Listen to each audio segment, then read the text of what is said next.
কিন্তু দুর্ভাগ্যের বিষয় কোন এক কুমতলবে কোন এক কূটকৌশলের আশ্রয় হিসেবে তারা নির্বাচন কমিশনে সামনে যাতে নির্বাচন কমিশনকে তারা কন্ট্রোল করতে পারে, এই কারণে দলীয় ব্যক্তিকে নির্বাচনকে কন্ট্রোল করার স্বার্থেই নির্বাচন কমিশনে তারা বসিয়েছে।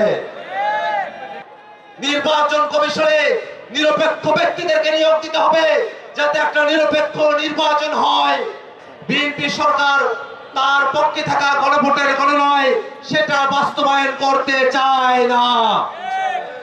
তারই লক্ষণ দেখা দিয়েছে সম্প্রতি 3 দিন হলো বাংলাদেশের 12টি সংস্থা এবং প্রতিষ্ঠানে সরাসরি দলীয় পদধারী ব্যক্তিদেরকে তারা নিয়োগ দিয়েছে। আমরা বাংলাদেশের এই অধপতন দেখতে চাই না।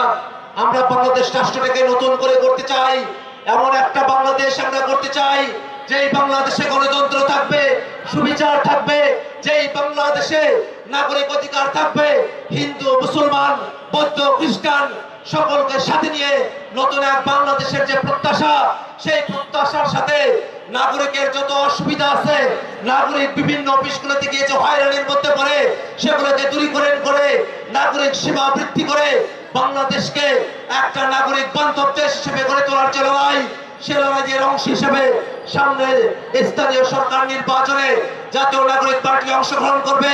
তারই ধারাবাহিকতায় আপনাদের এই দিনাজপুর, আপনাদের এই ঝিনাইদহ সদরের পৌরসভাতে আমাদের হয়ে নির্বাচনে অংশগ্রহণ করবেন আপনাদের এলাকার সন্তান, আপনাদের সুশিক্ষিত সন্তান, ঢাকা বিশ্ববিদ্যালয়ের মেধাবী শিক্ষার্থী, যিনি গায়েবানা জানাজার ইমামতি করেছিলেন জীবনের সমস্ত ঝুঁকি নিয়ে, আপনাদের সন্তান জনাব তারেক রেজা, তারিকুল ইসলাম আপনাদের হয়ে নির্বাচনে অংশগ্রহণ করবেন।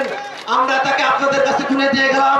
আমরা আশাবাদী যদি তারেক আপনাদের ভোটে নির্বাচিত হয় তাহলে এই পৌরসভায় আপনাদের যত অসুবিধা আছে তার সমর্থন সর্বোচ্চটা দিয়ে তিনি সমস্ত অসুবিধাগুলোকে পানির মতো সহজ করে নাগরিকের যত অধিকার আছে সে অধিকারগুলো রক্ষার জন্য তিনি কাজ করবেন।